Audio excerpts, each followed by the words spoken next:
Mali kunnafoni cakɛlaw be yan nɔ aw kunnafoni de kama sanga ana ka wagati k'aw ladɔnniya ka fɔ ko bi ye juillet kalo tile fɔlɔ ye san 2021 aw minnu b'an filɛ sanga ana ka wagati an ka bɔlɔlɔ kana la Mali kɔnɔ yan ka taa se Mali kɔkana ma an bɛ aw bɛɛ lajɛlen fo a ka wagati o cogoya la aw tun sigilen bɛ k'aw ka kunnafoni min ma kɔnɔ Mali kunnafoni.net ale jabarani kan ni ye o waatu sele aw bisimila.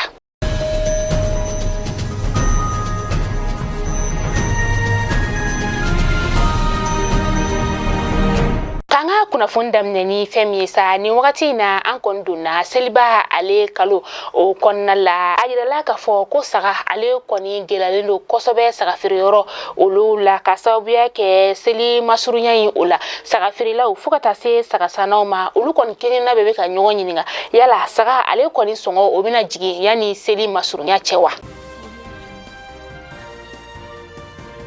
Cakɛyɔrɔ min bɛ yen nɔ ni ale ɲɛsinen bɛ an ka baloko koɲɛw ma a gɛlɛyali a n'a nɔgɔyali ma olu y'a yira k'a fɔ ko bɛɛ lajɛlen bɛ ka kule balofɛnw olu gɛlɛyali la an ka jamana o kɔnɔna la k'olu yɛrɛ fana semako tɛ k'a sababuya kɛ balofɛnw a kɔni gɛlɛyalen bɛ jamana fan bɛɛ lajɛlen kɛrɛnkɛrɛnnenya na sa an dafɛ jamanaw fana olu sen b'a la a kun ye fɛn min ye sa o de ye coronavirus ale bana o sababu de ye a kɛ ani tuguni fana an ka syndicat olu ka baarabila o fana donna gɛlɛya o kɔnɔna la. Amita kaikaw ka dugu o kɔnɔna la u ka dugu min bɛ yen nɔ ni ale bɛ wele ko jɔnganga ale bɛ yɛlɛmani o lamini na u ka furafeere so min bɛ yen nɔ ni ale bɛ wele nanzarakan na ko pharmacie a pharmacie yɛrɛ fana kɔnɔna la sa wari kɔni a bɛ ta fo ka taa bila a kɔnɔna la bingani wale taara ka ale sɛgɛrɛ juin kalo tile 29 o sufɛla la maa mɔrɔmɛfɛntigi maa 4 olu fɛ pharmacie yɛrɛ n'o ye furabon ale tigi ye sa ale kɔni y'a yira k'a fɔ ko u taara ni nafolo o caman ye u kɔni ye wele bila gendarmerie-lakaw ma minnu ni olu nana a nɔgɔni bɛɛ la ka n'u ɲɛ da baara kelen o kan u ye sɛgɛsɛgɛliw ni ka olu boloda walasa tɛgɛ bɛ se ka da ni maa ninnu kan. Amita Koro cɛ dɔ min ni ale bɛ dam o dugu la dam ale bɛ Bondo sigida o la Bondo ale bɛ Koro o lamini na o cɛ in yɛrɛ ale kɔni tununa juin kalo tile 29 k'a to a ka furu la dugulamaw ka fɔla sa ko ni cɛ in kɔni jasura maa marɔfɛntigiw de fɛ minnu ni olu ma lakodɔn nin wagati in na u yɛrɛ kɔni ma se ka nin cɛ in ni ka ale jasokun dɔn k'a sababuya kɛ mɔgɔ minnu ni u taara ni a ye u kɔni ma fɛn fɔ fɔlɔ. Karido juin kalo tile 27 tɛmɛnen ONG min bɛ yen nɔ ni ale bɛ wele ko Debo Alafia ale fana cakɛla dɔ jasora maa marɔfɛntigi dɔw fɛ a kɛra Tenengu ani Mopti o sira la kɛrɛnkɛrɛnnenya sa u ka dugu min bɛ yen nɔ ni ale bɛ wele ko Gajal la ale bɛ Togoro Kotaya o sigida o fɛ ani Tenengu yɛrɛ ni ɲɔgɔn cɛ sa kilomɛtiri 60 bɔɲɔngo o de don ni cɛ in yɛrɛ sa ko a kɔni tun bɛ bolimafɛn o de kɔnɔna la u y'a jaso ka to o de sen fɛ nin wagati na a jasobaw olu fana kɔni ma fɛn fɔ kun mina u ye a minɛ k'aw ladɔnniya ka fɔ ko foroba cakɛlaw olu kɔni kelen don ka Tenengu ni Mopti sira ni ka o bila walasa u bɛ se ka kisi ni maa marɔfɛntigi ninnu ma cogoya min na k'aw hakili jigin k'a fɔ ko Tenengu préfet ale kɔni jasura mais kalo tile 8 san 2018 nka ale jasobaw olu kɔni ye ale bila kalo damadama o kɔfɛ a karamɔgɔ dɔ fana o fana jasura mars kalo tile 4 san 2019 ale kɔni ma Tenengukaw ka préfet o ka garizigɛ ɲɔgɔnna sɔrɔ k'a sababuya kɛ halisa ale kɔni ma se ka ye ɲɛ la.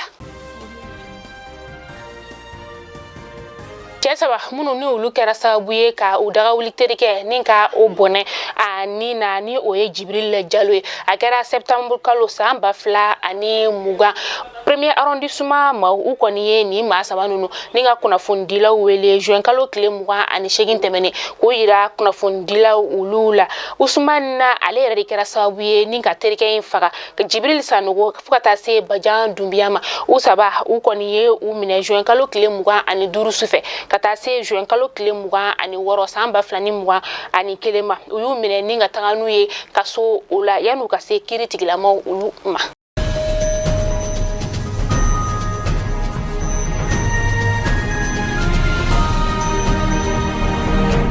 amita ko kan kibaru la amita Burkina Faso ka jamana o konna la u ka jamana nyema ni o ye Rock Mark Christian Kabore ale koni ye yelema ni ka odo aka gouvernement o konna la Sherifu Si ni ale ye deme o ministry ye sa ale kon bora gouvernement o konna la kata se Useni Compaoré ma ale kunye lakana o ministry ni manunu boru u joro la kasobe ke bingani wale mi ni akela sola na kera sawi ka ba police la ka do ni ka ulu fana bone unina jonkalo kile muga ani kelen temeni dugulama ulu kontun kelen do ka u ka nisongo ya ni ka o yira kosobe kasobe ke ko bingani wale ale sebe koro juguyara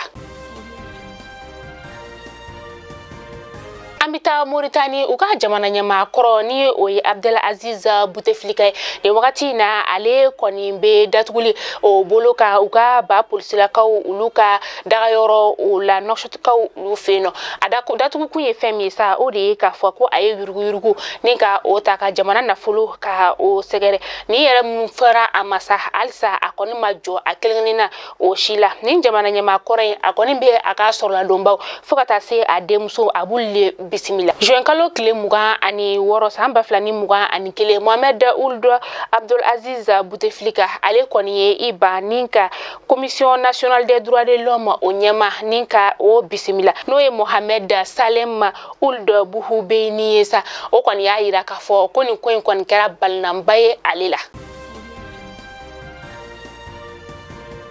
kada tuguni Gabon ka jamana o konna isa o ka wolomasiri taba ma saba o koni ye ulu nyangi santa ani duru kaso lieutenant Kelly Ondo ani anofema fla kasabu yake koni chesaba nunu o koni tunya la nyini ninga fanga sugu ka o ke janvier kalo samba flanta ani kononto ni o masika sira soro o fe orla o nyangi la santan duru kaso o bena o ke o ka soro la domba ulu koni ya ira ka foku bina walia sugu beke wala sa kaseka ni koenka adan sirala